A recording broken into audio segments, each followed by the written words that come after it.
Wer hat gewonnen? Ich habe gewonnen! Willkommen zu einem neuen Video von Stricken und Reisen mit Calypso. Jonathan und ich begrüßen euch von dem berühmten Fußgängerüberweg in Tokio im Stadtteil Shibuya. Hier gibt es ganz viele Touristen und es macht super viel Spaß, sich hier durchzuschlängeln. In diesem Video nehmen wir euch mit in 3 Wollläden Tokios. Insgesamt haben wir 8 Wollläden in Tokio besucht und es wird also noch einen Teil 2 geben. Es hat ganz viel Spaß gemacht, hier Wollläden zu besuchen, und wenn du demnächst nach Japan reisen solltest, bist du bestens vorbereitet. Wir waren auch in der ehemaligen Hauptstadt Japans in Kyoto und haben dort 5 Wolle-Läden besucht, ganz tolle Menschen kennengelernt und wunderschöne Wolle gesehen. Wir nehmen dich also mit in die japanische Kultur des Strickens. Außerdem haben wir noch ein Auto gemietet und nehmen dich mit auf ganz tolle und spannende Abenteuer durch Japan. Sei also dabei in den kommenden Videos. Viel Spaß! Jonathan und Calypso sind am Flughafen. Sind wir. Unser Flug hat eine halbe Stunde Verspätung, aber hoffentlich verpassen wir nicht den Anschluss. Ich bin auch ein bisschen erkältet. Leider. Aber es geht mir schon besser. Und auf dem Flug wird auf jeden Fall ganz viel fleißig gestrickt. Socken. Im Flugzeug so eine Beauty-Maske machen. Und ich habe mir jetzt die ausgesucht. Jonathan hat die alle gekauft. Ich nehme einen Granatapfel wahrscheinlich. Und ja, wir haben aber keine Plätze nebeneinander und deswegen wollen wir so eine Maske eintauschen gegen den Sitzplatz. Mal sehen, ob das vielleicht auch funktioniert. 2, mal gucken. Und ja, genau, ich will die da machen. Aber erst auf dem langen Flug, oder? Weil wir machen nämlich einen kurzen Flug und einen langen Flug. Das ist einmal umsteigen. Hä, sind da 3 drin? 3? Nein, das sind 3 Schritte. Und warum sind da denn 3 Masken aufgelistet? Außerdem kann man die wieder benutzen. Also, wir machen jetzt, wir sind nicht gesponsert von Garnier. Aber ich benutze diese Masken immer wieder. Ich falte die dann wieder zusammen und lege die dann da wieder rein, weil ich finde, da ist immer so viel Flüssigkeit da dran. Meistens lege ich die in den Kühlschrank. Leider hat die anfängliche große Vorfreude doch einen Dämpfer bekommen, weil wir unseren Anschlussflug in Helsinki verpasst haben. Unser erster Flug aus Berlin hatte Verspätung und wir mussten in Helsinki am Flughafen übernachten. Wir konnten erst am nächsten Tag nachmittags weiterfliegen und mussten dann auch noch über Bangkok nach Japan fliegen, was das Ganze natürlich stark verzögert und verlängert hat. Dadurch haben wir fast 1,5 Tage in Japan verloren und sind natürlich auch todmüde angekommen.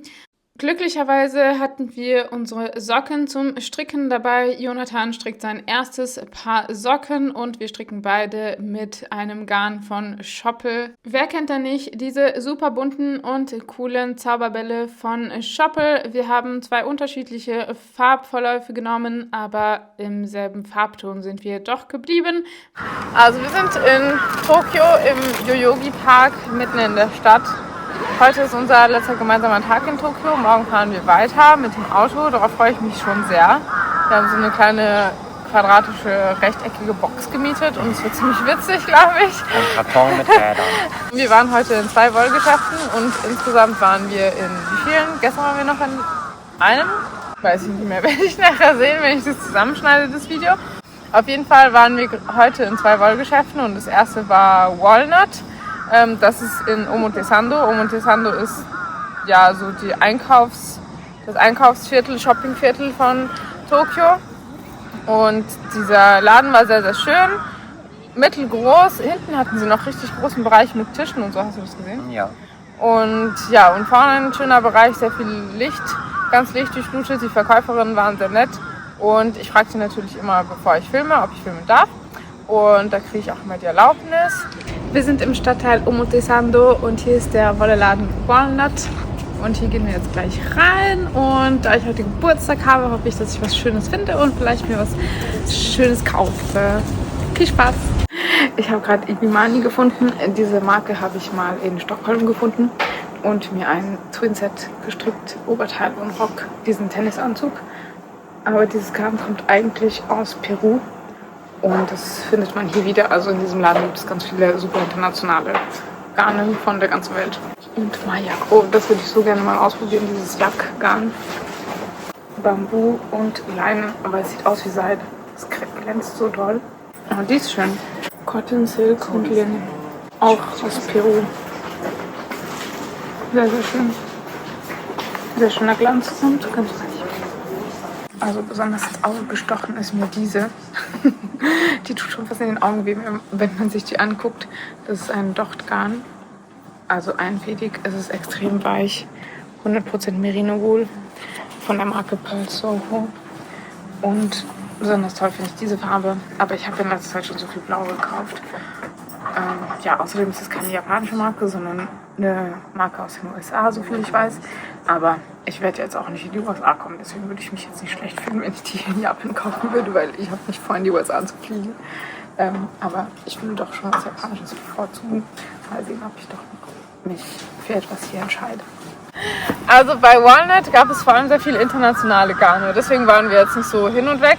Also die Garne waren alle wunderschön, traumhaft, super Qualitäten, ganz viel Amirisu oder vielleicht spreche ich es falsch aus, aber auf jeden Fall blende ich das hier nochmal ein und ich blende hier ganz viele Videos ein, die ich gemacht habe.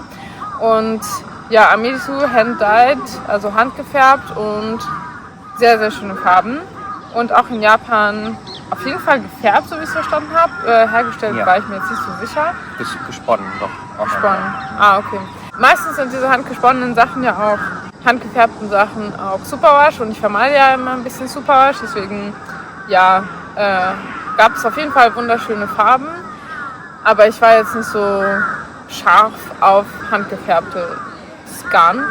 Ja, davon gab es ganz viel, also das war schon schön, dass es davon viel gab, weil das ist ja japanisch, aber sonst gab es sehr viele Marken aus den USA, die entweder ist die Marke aus den USA und das Garn auch in den USA hergestellt oder die Marke aus den USA und das Garn dann meistens in Peru oder so hergestellt.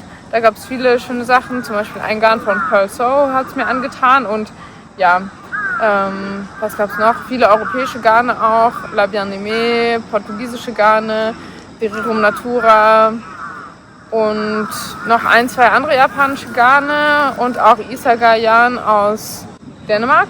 Deswegen war das jetzt für mich jetzt nicht so interessant, da was zu kaufen, weil die meisten Garne da, die kann ich mir auch in Europa bestellen. Vor allem zum Beispiel Derirum Natura, mit denen arbeite ich ja auch zusammen, deswegen war das jetzt für mich nicht so interessant. Aber auf jeden Fall super schöne Sachen zu sehen. Und ja, aber so auch ziemlich exklusiv, ne? Ein bisschen teuer, oder? Das war schon ziemlich teuer. 20 € einschranken. Ja, im Grunde ist es normal. Ja, 100 Gramm für 20 €. Wenn es handgefärbt ist, ist es eigentlich ein normaler Preis. Das ist schon voll gerechtfertigt. Aber ja, man muss da wirklich Lust drauf haben und nichts gekauft. Wir wollten gerne was kaufen, weil heute ist mein Geburtstag und deswegen dachte ich, es wäre schön, mir Wolle zu kaufen. Aber ja, ich habe mir jetzt doch nichts gekauft. Und das ist auch okay so. Ja, ich kann mir vorstellen, dass sie da ziemlich viele internationale Kunden haben in diesem Walnut-Laden, weil das ja eben in der Shopping District von Tokio ist und es waren auch Ausländer auf jeden Fall da. Wir waren nicht die einzigen Ausländer und natürlich auch Japanerinnen. So Socken sind auch einfach praktisch zum Verreisen. Genau, Sockenwolle kann auch länger rumliegen. Ist nicht so schlimm, wenn man Sockenwolle als Projekt zu Hause noch vorrätig hat. Ja, oder es vielleicht als Geschenk für jemanden. Aber bei Walnut gab es auch diese richtig schönen Minis, mit denen du hättest Socken stricken können. Die habe ich dir zweimal ans Herz gelegt und da bist du nicht drauf angesprungen. Obwohl du sie erst selber entdeckt hast, hat sie mir gezeigt, die sind echt richtig schön und dann bist du doch nicht drauf angesprungen, um deine Socken zu stricken. Weil bei den Minis muss man dann noch ganz viele Fäden vernähen, ne? Das ist auch ein bisschen umständlich dann. Hier noch ein kleiner Rundblick von dem Laden Walnut. Walnut kommt ursprünglich aus Kyoto und gibt es nun auch in Tokio und es gibt auch eine Filiale in den USA. Ursprünglich wurde Amirisu als Online-Shop gegründet 2012 und erst später der physische Laden mit dem Namen Walnut.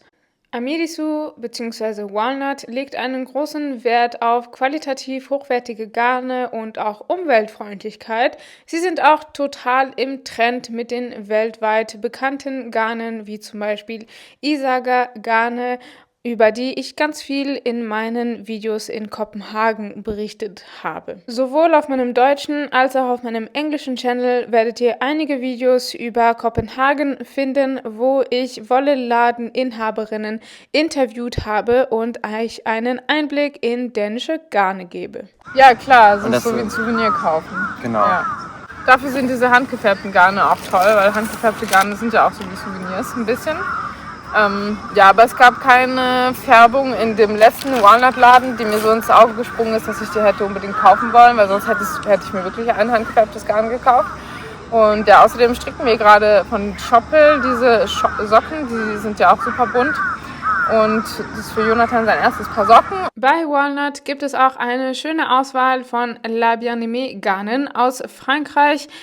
Jonathan hat sich kürzlich einen Pullover mit Sattelschulter aus La Bien-Aimée Garnen gestrickt, für den ich aktuell die Anleitung schreibe. Ich habe diesen Pullover nämlich auch gestrickt und den habt ihr auch gesehen in meinem letzten Video über das Wolle Festival in Berlin. Die Anleitung dazu wird es im Herbst dann geben. Amirisu hat wirklich eine große Vielfalt an knallbunten Garnen, wie zum Beispiel das hier mit etwas Tweed.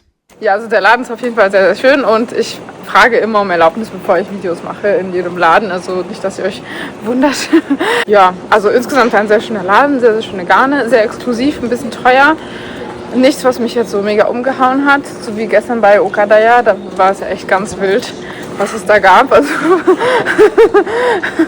richtig viel japanisches Garn, fast nur japanisches Garn, das hat mich echt richtig umgehauen und auch sehr, sehr schöne Qualitäten.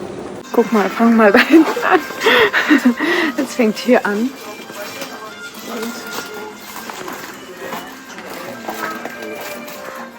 Das ist ja nicht mal die hinterste Ecke. Die hinterste Ecke ist nochmal da hinten. Und dann geht es so weiter. Hier weiter.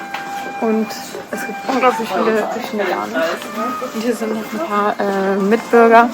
Und, ja. Und hier sind noch ein Regal nach dem anderen. Noch ein Regal. Noch ein Regal.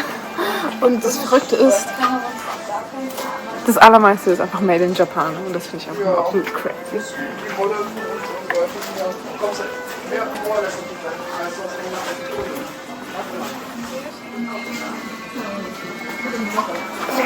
Schon mal so viel Woven Garn auf einmal gesehen.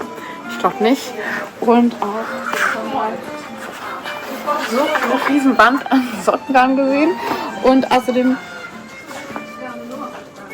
glaube ich, das ist der Beweis dafür, dass Japaner deutsche Sockenwolle gut finden und dass deutsche Sockenwolle gut ist. Und hier gibt es noch japanische Sockenwolle, weil Jonathan wollte ja keine deutsche Sockenwolle in Japan kaufen. Also falls du dir doch noch jetzt in den letzten 3 Sekunden, bevor wir gehen müssen, Sockenwolle kaufen möchtest, dann kannst du die jetzt noch aussuchen.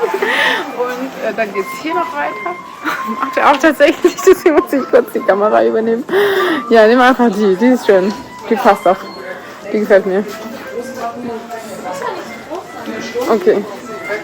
Und dann geht's hier noch weiter. Ein Regal nach dem anderen. Unsere netten Mitbürger, die man sofort erkennt, sprachlich und äußerlich.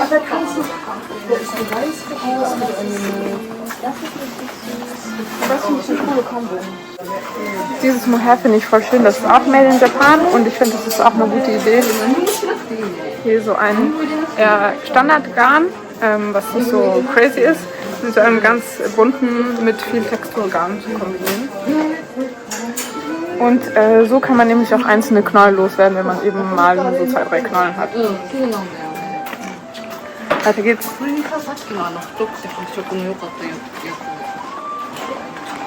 Und lass uns einmal durch so ein Buch blättern.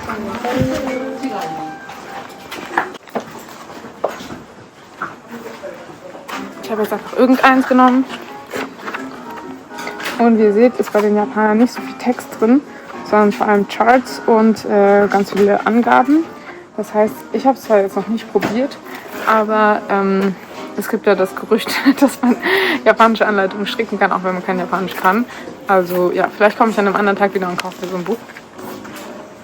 Ich habe noch nie so viel Wolle gesehen wie bei Okadaya. Okadaya ist ein Kaufhaus auf mehreren Stockwerken mitten im lebhaften Stadtteil Shinjuku. Bei Okadaya findet man ein ganzes Stockwerk nur mit Wolle. Es war wirklich faszinierend. Und hier aus dem Fenster sieht man den Fußgängerüberweg von der Station Shinjuku in den Stadtteil hinein. Hier ist immer richtig, richtig viel los. Und diese Ecke bei Okadaya im Stockwerk für Wolle solltet ihr auf keinen Fall verpassen, denn hier gibt es sehr hochwertige Garne für einen guten Preis, nämlich mit sehr guten Rabatten, wie zum Beispiel Mohair bei Canard oder andere ganz tolle Garne, die ich schon mal gestrickt habe und wirklich empfehlen kann und das auch reduziert. Das darf man auf keinen Fall verpassen. Lasst uns zusammen bei Okadaya eintauchen. Hier gibt es ein Regal nach dem anderen an Wolle und das Unglaubliche daran ist, dass die meisten Garne wirklich made in Japan sind. Hier gibt es eine riesige Vielfalt an Garnen, Büchern und alles Mögliche rund um das Stricken. Wenn du keine Zeit hast, mehrere Wolleläden in Japan zu besuchen, dann empfehle ich dir auf jeden Fall Okadaya zu besuchen, denn hier wirst du eine riesige Auswahl finden und auch einen sehr guten Überblick über japanische Garne bekommen. Hier ist wirklich für jeden etwas dabei. Alle Farben, alle Texturen, alle möglichen Garnzusammensetzungen und das meiste tatsächlich auch Naturgarne. Wirklich sehr, sehr viele Naturfasern oder auch Mischungen von Synthetik mit Naturfasern, aber hauptsächlich ganz tolle, qualitativ hochwertige Garne made in Japan. Mit allen möglichen Texturen, alles, was das Herz begehrt. Hier kannst du wirklich kreativ werden und deine wildesten Strickträume und Strickprojekte wahr werden lassen. Ich bin wirklich ganz hin und weg von diesem Laden. Hier könnte man wirklich Stunden verbringen und sich alle Garne angucken. Bei so einer großen Auswahl hat man auch ganz, ganz viele Kombinationsmöglichkeiten, was ich auf jeden Fall richtig, richtig gut finde, weil da kann man sich wirklich austoben und einiges ausprobieren und nicht immer nur dasselbe weiße, beige und graue Design stricken, sondern sich wirklich mal gehen lassen und sich was trauen, diese unterschiedlichen Mohair-Farben zum Beispiel zu verwenden. Das hier hat es mir besonders angetan von der japanischen Marke Daruma. Das ist ein super schönes Mohair.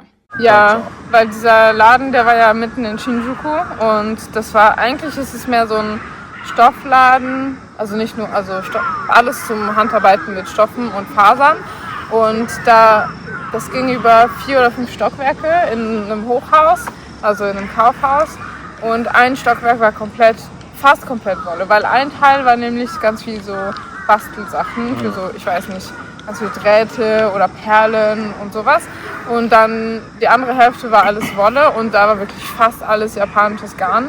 Und das hat mich echt umgehauen gestern. Das war schon richtig schön. Wir hatten leider nur so eine Stunde Zeit da. Also da hätte man echt den ganzen Nachmittag verbringen können. Und da bin ich auch echt fast schwach geworden, hätte mir fast was gekauft. Und Jonathan wollte sich auch unbedingt gerne was mitnehmen. Und dann habe ich dich unfreiwillig, ungewollt, aus Versehen reingelegt, weil er wollte sich unbedingt was kaufen. Und ich meine, ich habe schon so viel Wolle und so viele Wollegeschäfte gesehen und so. Deswegen, ich kann mich eigentlich ziemlich gut zurückhalten, nichts zu kaufen. Vor allem will ich auch keinen großen Stash haben. Und ich weiß immer im Hinterkopf, dass ich so und so viele Projekte noch zu Hause liegen habe. Deswegen, nur wenn irgendwas mir unbedingt gefällt, dann überlege ich mir das 3-mal und dann kaufe ich mir das. So wie gestern habe ich mir auch, war das dann vorgestern? Vorgestern waren wir nämlich wir waren in Shirakawa, das war ein richtig toller Laden, und in Ito Trikot, also noch in 2 Laden am Tag davor. Stimmt, ja. Und da habe ich mir was gekauft, weil es mir wirklich richtig gut gefallen hat und hinterher habe ich sogar bereut, dass ich mir vielleicht noch ein zusätzliches Knäuel hätte kaufen sollen.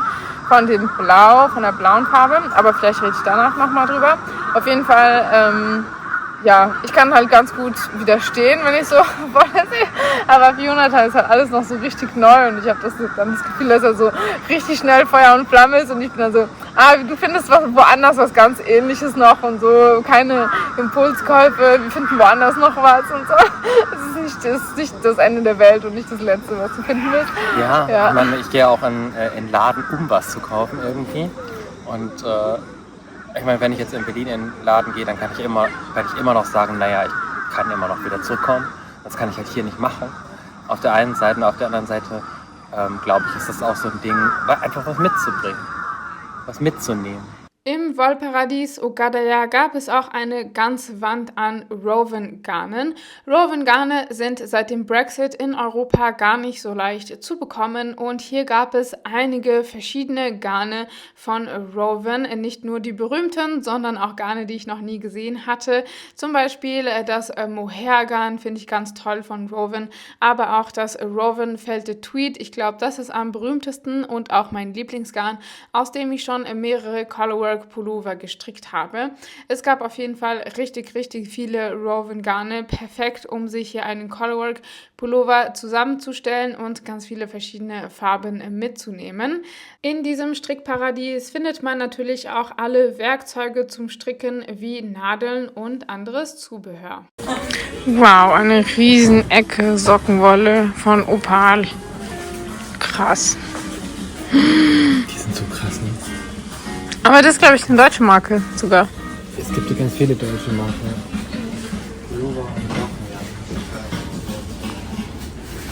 Endlose Gänge. Mit. Guck mal, wie schön die ist. Wow. Ist die japanisch? Made in Japan.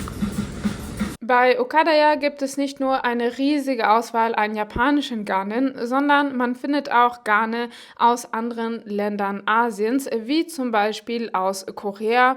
Das ist richtig, richtig toll, denn man findet in Europa nicht so viele verschiedene asiatische Garne und in Japan, vor allem in diesem Laden, kann man einen ganz tollen Überblick gewinnen, welche Firmen, welche Garnmarken es in Asien ein bisschen allgemein gesprochen gibt. Und in Korea gibt es richtig, richtig schöne Sachen anscheinend auch. Ich war noch nie in Korea. Das ist vielleicht ein Ziel auf meiner Liste. Zum Beispiel dieses Garn wurde in Korea gefärbt.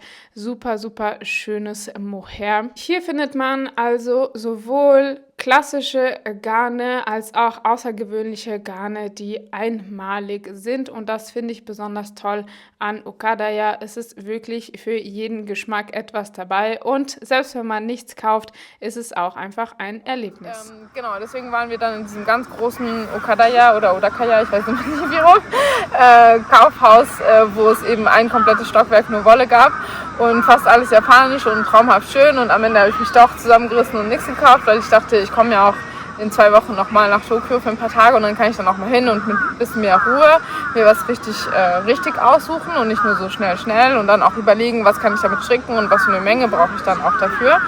Und Jonathan wollte aber unbedingt was kaufen und es gab halt wirklich eine ganze Wand voll oder eine ganze Ecke voll mit Opal-Sockenwolle. Und das war die einzige Sockenwolle und Opal-Sockenwolle ist ja, glaube ich, deutsches Garn. Und und dann war das ein bisschen absurd, dass wir jetzt deutsche Sockenwolle in Japan kaufen. Und dann habe ich halt eine Reihe gesehen an Sockengarn, wo das Etikett auf Katakana war. Und Katakana ist aber die Schrift, mit der man ausländische Wörter schreibt. Aber in dem Moment habe ich es halt irgendwie nicht gecheckt und einfach gesagt, guck, da steht was auf Japanisch drauf, das ist bestimmt japanisches Sockengarn und wir hatten es auch ein bisschen eilig, weil ich zum Jiu-Jitsu gehen wollte, da sind wir auch zu spät gekommen, deswegen war es wirklich nur pack irgendwas ein und wir gehen jetzt, kauf einfach und dann hat er das gepackt und dann im Aufzug hat er gesehen, das ist doch auch von Opal. War leider, habe ich dich aus Versehen reingelegt. Leider nur japanisch übersetzt, aber gut, auch ein Souvenir wert. Ja. Und für jetzt unterwegs ist noch ein paar Socken. Du bist ja jetzt mit der ersten Socke vielleicht bald fertig. Ja, dann fehlt noch die zweite und dann kannst du einfach das andere Paar Socken noch auf den Rücken stricken. Lopi.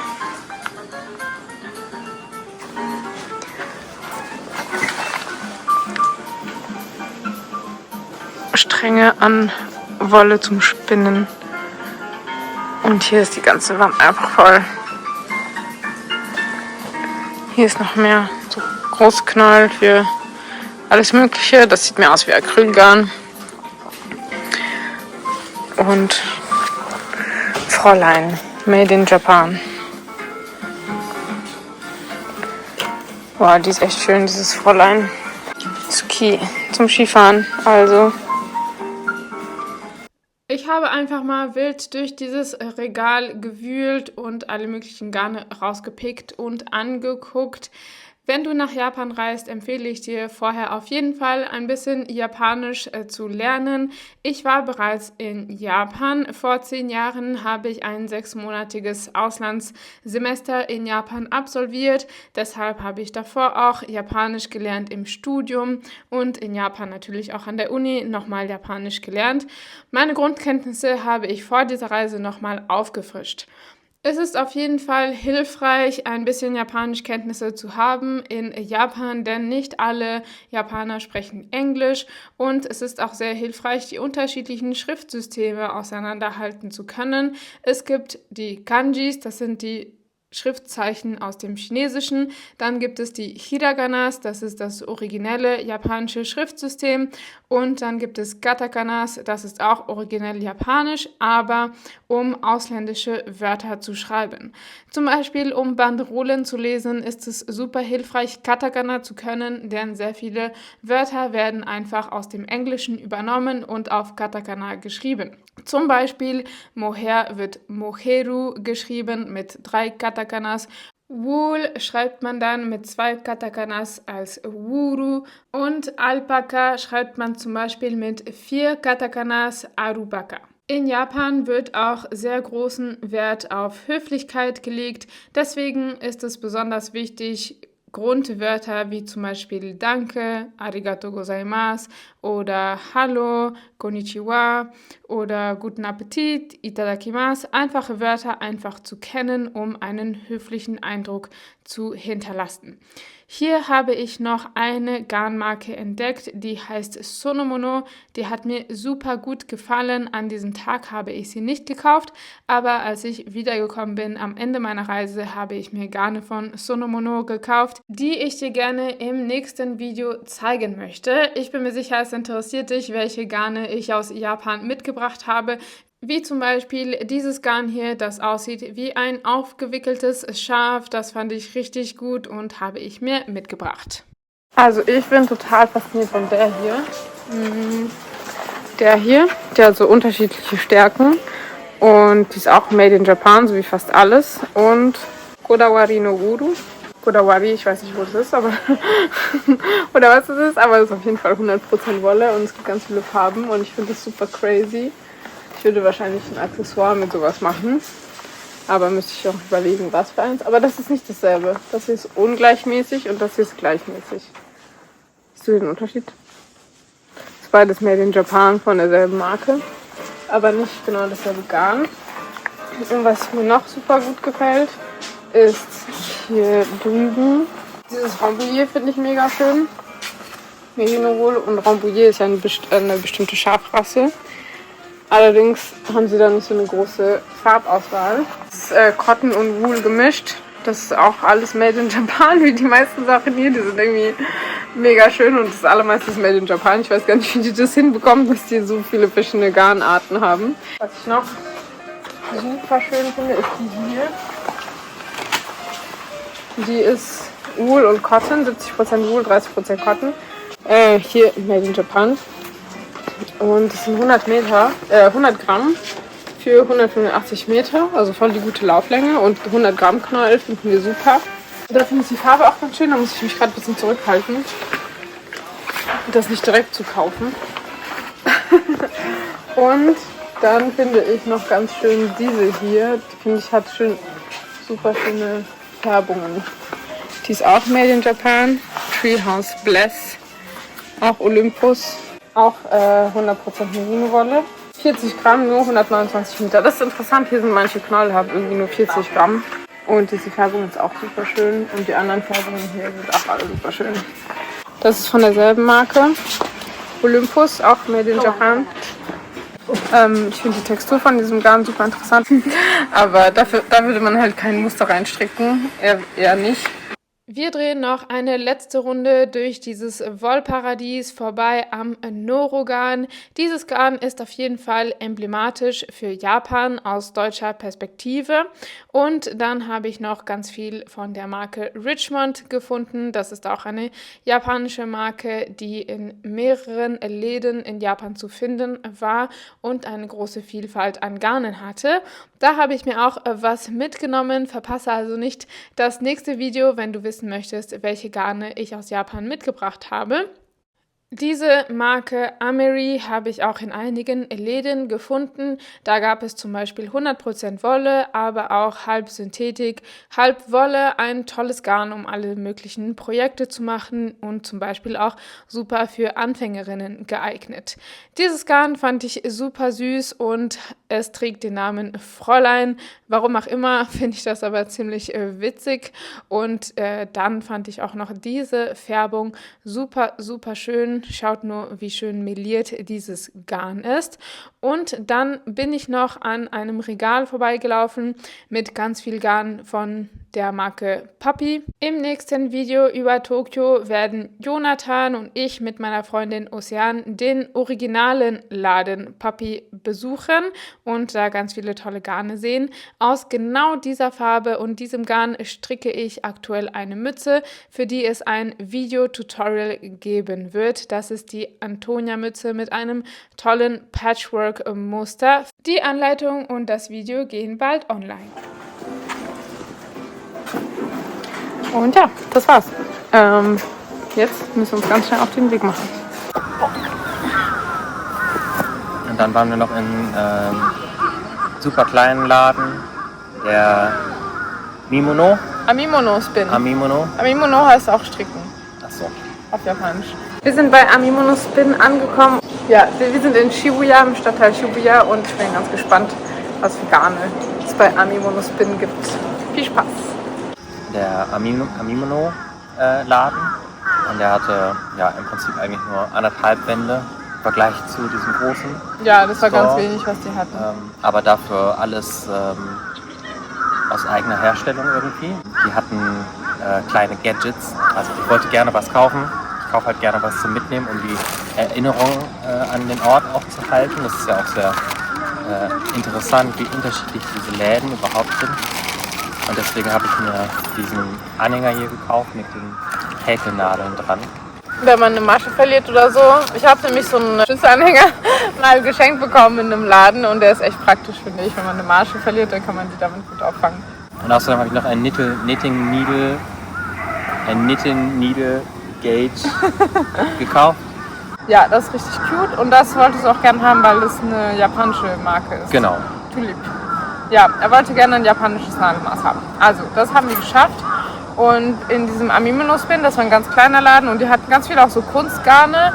Und ich habe versucht, mit denen zu reden, aber so gut kann ich jetzt Japanisch auch wieder nicht. Und dann, aber soweit ich es verstanden habe, ist es die Hausmarke, die Eigenmarke, die sie auch da herstellen. Und die hat wirklich ganz viele sehr ausgefallene Kunstgarne mit ganz vielen Pailletten und unterschiedliche Texturen und so. Das war wirklich interessant, aber nichts, wo ich jetzt dachte so, wow, das will ich unbedingt. Und es war auch nicht so mein Style. Also mein Style ist jetzt nicht so Lollipop. Also ich hatte irgendwie das Gefühl, wir sind in diesen Laden reingelaufen, der super schön war und auch sehr schön dekoriert und kleine Plüschtiere, die auch mit Strickpullover hatten. Und die Frau hat uns auch Komplimente gemacht, hat gesagt, kawaii, also dass unsere Tops kawaii sind, weil wir halt, kawaii heißt süß. Und weil wir heute im Partnerlook sind, weil ich Geburtstag habe, deswegen habe ich mir Partnerlook gewünscht. Und ja, wir haben beide das Margarita-Top an. Ja, also die waren auf jeden Fall super nett, aber ich hatte das war jetzt nicht so mein Style, wenn man in so einen Laden reinläuft und das Gefühl hat, dass man jetzt in einem Lollipop steht, das ist jetzt nicht so meins. Deswegen, ja, es war schon sehr, sehr verspielt. Ja, sehr pink und sehr kawaii halt einfach. Also auf jeden Fall sehr, sehr coole Erfahrungen. Also meine Lieblingserfahrung im Wolleläden hier in Tokio war jetzt, ich kann mich gar nicht entscheiden, also Odakaya in diesem großen Kaufhaus, das war schon richtig toll, diese ganzen japanischen Garne. Und bei Amimono Shimas, bei Amimono Spin, also dem ganz letzten Kawaii Lollipop Laden, da stand auch nicht auf den Etiketten die Information. Das finde ich echt unpraktisch, wenn man dann Garne kauft. Und das stand daneben zwar, in dem Regal war das immer so ein Zettel reingeklebt, wo dann drauf stand, wie das Garn zusammengestellt ist und so. Aber wenn es dann nicht auf der Banderole steht und man es mitnehmen kann mit sich die Informationen, das finde ich echt ein bisschen schwierig, also sehr unpraktisch. Und der Laden, der mir noch richtig gut gefallen hat, war der Shirakawa-Laden, wo ich dann auch was gekauft habe. Da habe ich ein japanisches Garn gekauft, was ich richtig schön fand, weil ich will nämlich schon länger das ein Top von Natasha Hornby stricken, aber Ich werde mich, glaube ich, da nur so inspirieren. Ich werde es nicht so genau nachstricken wie in der Anleitung. Nach einem leckeren Abendessen haben wir meinen Geburtstag in einem Game Center ausklingen lassen und alle möglichen witzigen Spiele gespielt. Auf dieser Maschine getanzt, Purikura gemacht, in einem japanischen Fotoautomaten und noch andere lustige Spiele gespielt und Spaß gehabt. Im nächsten Video nehme ich dich noch in 5 weitere Wolleläden in Tokio mit. Es werden noch einige außergewöhnliche Sachen auf dich zukommen. Es hat auf jeden Fall riesigen Spaß gemacht. Wir werden uns noch Knitting Bird, Poppy Yarns, Shirakawa und noch andere Läden zusammen angucken. Ich freue mich da richtig doll drauf.